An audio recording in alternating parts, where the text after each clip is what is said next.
But remember, as you look at the trophy again, and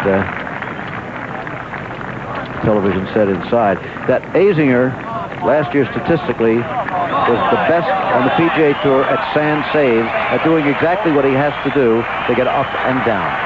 You know, I don't want to get into the argument of square grooves or regular grooves here, but Paul does use a square groove wedge, and this shot is a very difficult shot, but it can be played much easier with a square groove wedge than a regular wedge. Well, here's the reception, and it's he had hoped it would have been a reception for the champion, but now it's a reception with the issue very much in doubt as the crowd streams across the fairway in the British Open tradition. But that shot is played dead downwind, too, which just makes it even more difficult. Downhill, downwind, onto a downslope. That's a tough shot. And that was the good news. He needs to get down at 2 to tie. Well, he's got a little bit more good news. He does have quite a bit of green. He does, to work with, doesn't he? So, having gotten in trouble, it is still, again, from the situation that he plays better statistically than anybody out there in the United States. But remember, it's for a tie, not for a win to get up and down. Jim, he's going to have to stand above the ball. All right. A very, very difficult shot. I think it'll go from left to right a little, and it's just the hardest bunker shot you can have at the worst time. Wow. Looked like the ball picked up a little sand and stayed on it too, Bob. Yes, it did, David. Wet. Yes, it did. Not that he's going to hit the ball first anyhow, or shouldn't in any case. Well, we talked about Roger Davis having a very important bunker shot in his life, and this has to be the most important shot for young Paul here. Rogers was a lot easier than this one, too.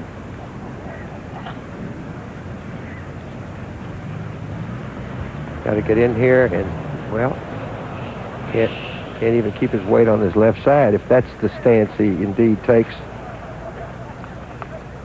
You don't practice this kind of stance in bunker shots very much, if at all.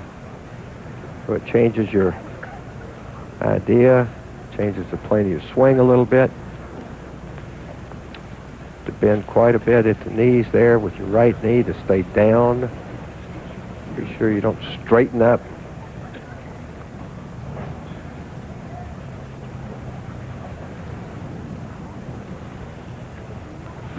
Get it! Oh, it's a long, long way from the hole. A long, long way. Well, he caught two bunkers here, one at 17 and one at 18, and both of them were very awkward shots that he had to play out of there. With 2 holes to play, he led by 1. Oh, this is our friend the engraver. Now he's getting ready to put Faldo. That's what he's writing on, I believe, is the name Nick Faldo. Well, that's not the engraver. That's a pencil or something, but it's not over. But he's got to be ready, David. You know, just. Oh, I know, but seen a lot of things happen in some major championships here lately where you might have been writing down Norman at Augusta and all of a sudden had to wipe it out for Mize. And Norman at the PGA last That's year. right. David Frost will putt first. And I think what he should do is, no matter what, just go ahead and keep putting. I mean, David ought to go ahead and finish if he can. And Par for Frost will bring him in sole possession of 6th place. Azinger, well, I think you could read his mind behind the eyes. Well, he'd like to have that tee shot at 17 over again. That's the one.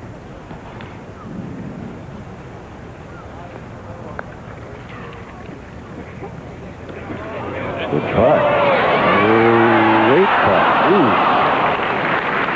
They're running over. I'm sure you affiliated stations along the line are aware of that at this moment, and we will stay with this until it's over, whether it ends shortly or goes to a 5-hole playoff.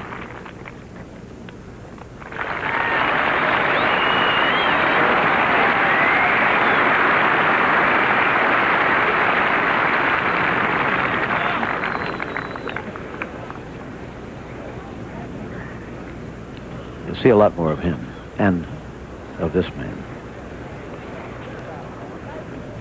Recently, it's 2 years ago, he was struggling out on tour. Last year, made himself known very well, and this year is the leading money winner of 3 tournaments already.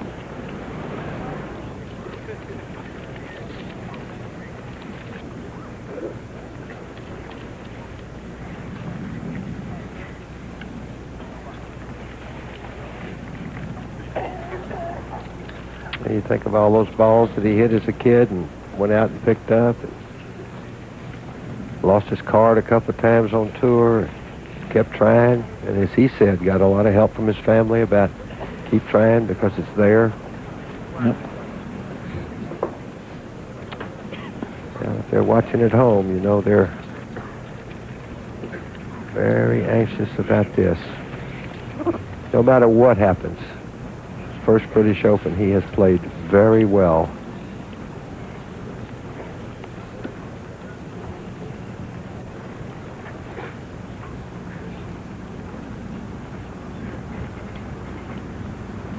With a tie.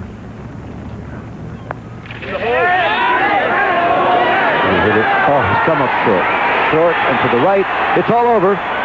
Nick Faldo has won the British Open Championship, coming from behind on the last 2 holes to defeat Paul Azinger of the United States. Azinger, when he taps this in, will drop into a tie with Roger Davis of Australia for 2nd place. 4th place, a tie between Ben Crenshaw, who shot 68 today, and Payne Stewart, who shot 72. Somehow I can't help but think that Paul Azinger's got several British Open wins under his belt. I remember the first time I seriously played in the British Open in 1963, I bogeyed the last 2 holes to lose by a shot. I think this young man will come back and win some British Opens. Okay, we'll remember that quote from you, Jack. It's Jack Nicklaus, of course. Still a great debut in the British Open for Paul Azinger. Round of 73 today, 2 over par. And those 2 over came on the last 2 holes, unfortunately for him. So it will be Faldo the champion, the first Englishman to win since Tony Jacklin. Other winners from the United Kingdom in recent years, Sandy Lyle of Scott in 85, Max Faulkner of England way back in 51, and Henry Cotton in 48. That's all since World War II. We'll be back here, so stay with us.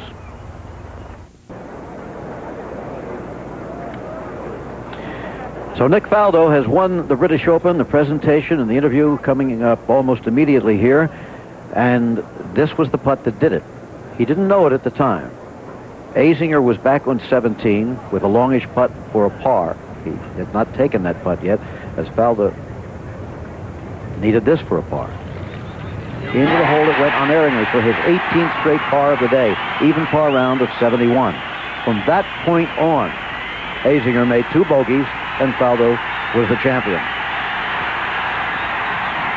Out on the porch in the chill and the wind and the fog is Jack Whitaker. Jack? Thank you very much, Jim. And another British Open has come and gone, and what a one it was. They're always distinctive. And I think maybe one of the reasons is it's because golf never sees itself more clearly than it does at a British Open. It comes back to its origins. It's played on venerable courses like Muirfield and rugged weather, as we've seen this week. And we get a deeper appreciation of how the founders of this game played it. They're played on these treeless courses here like Muirfield, and that makes it different because nothing marks the passage of time more graphically than growing trees.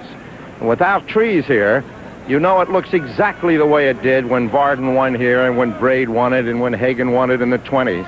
And with the mist that was here today and with a little imagination, you could see them coming in and out of these holes here at Muirfield. And that's why it brings us back to the very beginnings of the game and why the British Open is something very significant and very different, and why it always produces a quality champion like Nick Faldo. Tim? Well said as always, Jack.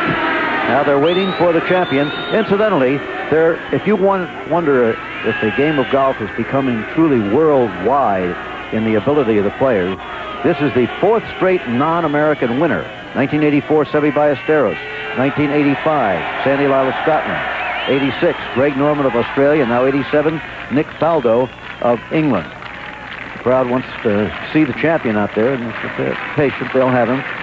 All 25,000 and more are now gathered around 18 stations around the United States. We'll give you a station break shortly, a quick one, and then return here for all the things that are yet to come.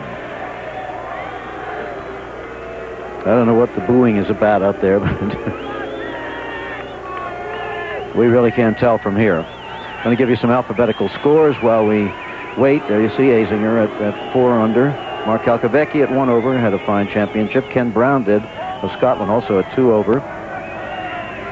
You see Freddie Couples at 8 over. Crenshaw with a 68 today.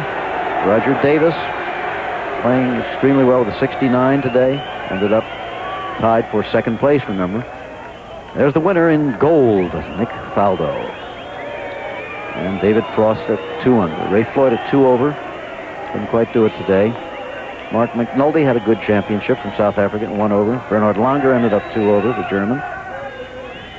Tommy Kite at 18 over. Graham Marsh, the veteran Australian at age 43, 1 over.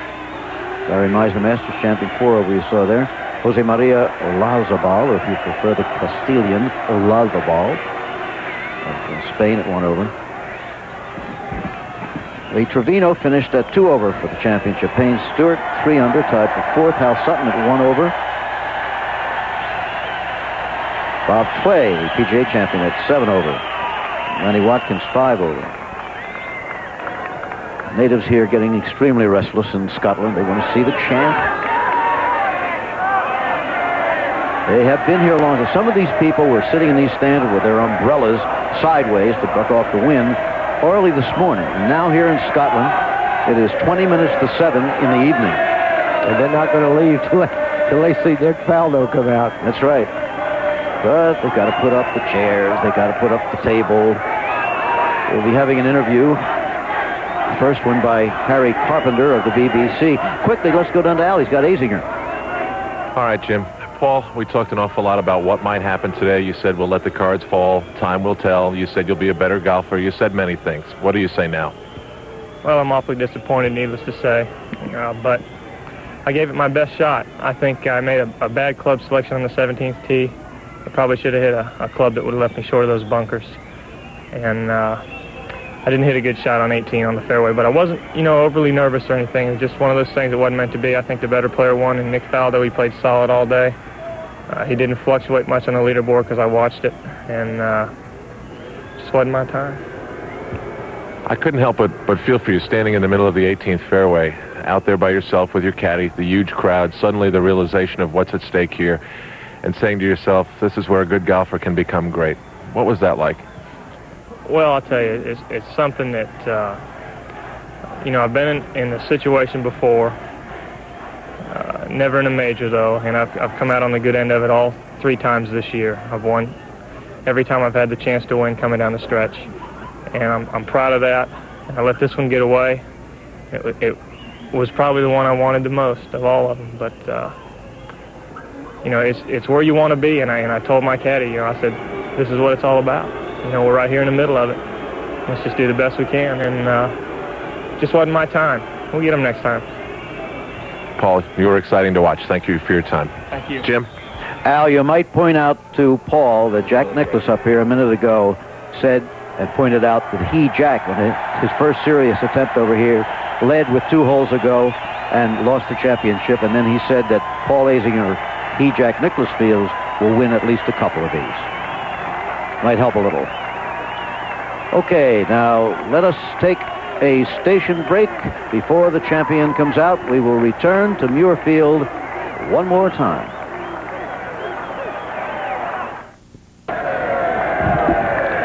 Well, at the beginning of the show, we quoted Robert Louis Stevenson, who wrote at the end of a day here at Muirfield, describing this course. He said, at sundown with a high wind and a heavy surf rolling in, the place told of nothing but dead mariners and sea disasters.